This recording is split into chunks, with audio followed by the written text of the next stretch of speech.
I am so tired of waking up wishing that I didn't.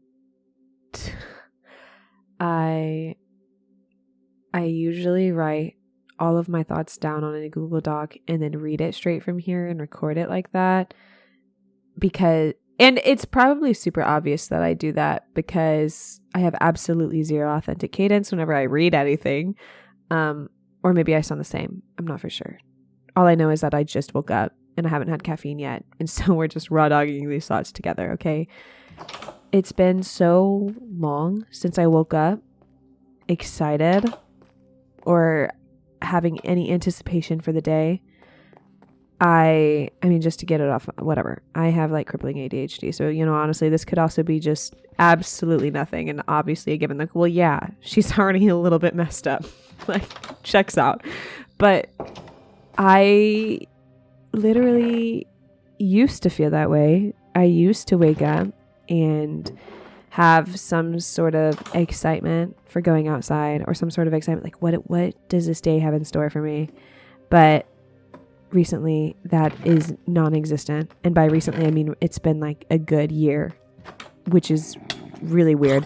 I think during the pandemic and everything, I was one of the very, very few people who actually found it slightly cathartic to be able to stay home all day, every day. I was considered high risk, so I had to stay home, whatever. Okay. I was in the privileged position of getting to stay home for like 6 months out of that year, or 9 months. It was either 6 or 9 months. I don't remember. And I was paid the entire time for my job. I'm very thankful for that because I was able to sit in the comfort of my own apartment and do some self-reflection, have some thoughts that I usually couldn't think while under the grips of a 9-to-5. Okay.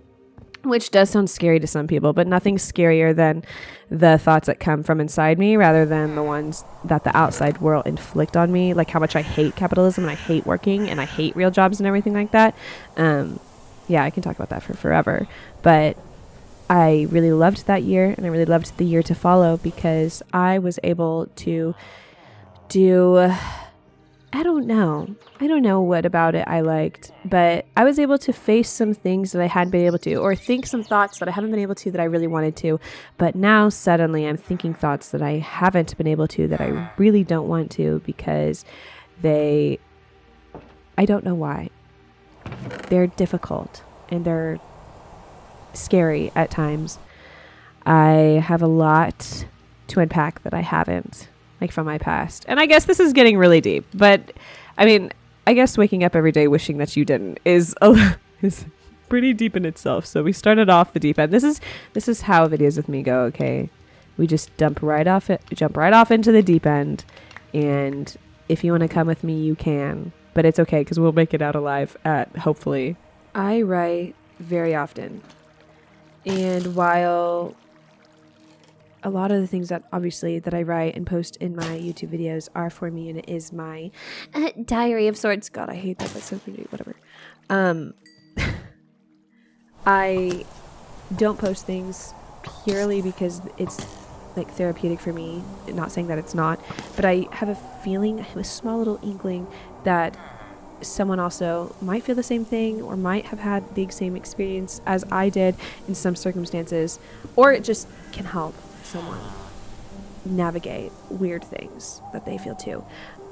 Because sometimes whenever you have all these feelings, especially whenever it has to do with loneliness or seclusion or whatever, these feelings can really convince you that you're the only one who's feeling this way. And I suppose that I'm just saying these things and writing these things and talking about them and posting them behind really nice cinematic cool looking Minecraft videos. Okay, that's because I think it looks really pretty and also for algorithm sake, but I don't know anything about that, so we're not even gonna talk about that, whatever.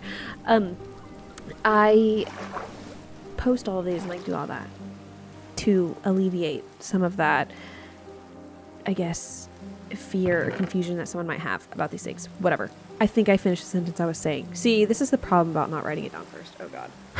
I think what I'm trying to say is I am very tired of being disappointed with living. And in order for that to change, like, I actively have to be doing something, but I don't ever have that motivation to actually do anything.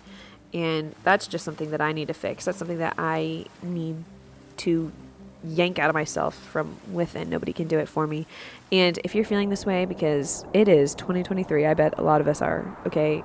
I feel very secluded in how I feel. So literally in real life, I feel very alone in the way I feel. However, I'm not going to allow myself to gaslight myself and saying that I'm the only one who does. So if you are too, I think that there's substance in listening to videos like this, or surrounding yourself with people who may also have these feelings, or just going to whichever thing, I don't know, whether it be a video, show, music, something, I guess, that gives you the motivation, or something that gives you inspiration in some way to start pulling that motivation out, you know? Because for so long, because I used to feel this way off and on for a while. And for so long, I would just allow it to control my life. I would just allow it to like overtake me. Like, I would wake up and like, oh, like, I really don't want to get out of bed. I would force myself to get out of bed. I would have an energy drink. I would be on my phone. I would go sleep through class. I would go do all of these things like a robot, really. And I never had like an outlet. Like, I never had my thing that gave me the inspiration, my thing that gave me the motivation. And so whenever I found writing, which I found writing a while ago, but I didn't realize that I could write like my thoughts down or myself down, because I felt like that was too personal. But I figured that I could write down how I felt, and that helped, but it wasn't enough. So I was like, well, I could like publish it. Well, I didn't even try that because I didn't even know where to start with that. Okay. And then I found particular podcasts on YouTube and Spotify, and I was like, I could do that, but I don't know how to do that. And so then I found that I could just speak into a microphone and post it on YouTube and see who wants to look at it and who wants to listen. And if you're choosing to listen and everything, you are helping me greatly. And so I want to deliver something of substance to you, which is all these thoughts. I don't know how good these are. I don't know how helpful. I don't know if it is any substance of sorts for you, but it is for me, and I'm not that unique, so I'm assuming it could be for you. This is a lot longer than I thought. I feel like I said that last video too. It's kind of funny. This is what happens. I hope you enjoyed. I guess my last thing is to find an outlet. You probably already have it, but you probably don't know its full potential. You're probably not using it to its full potential. So you start using it to its full potential so you can get the motivation, so you won't be tired of waking up every day. I think that's great advice. Maybe I should listen to it as well.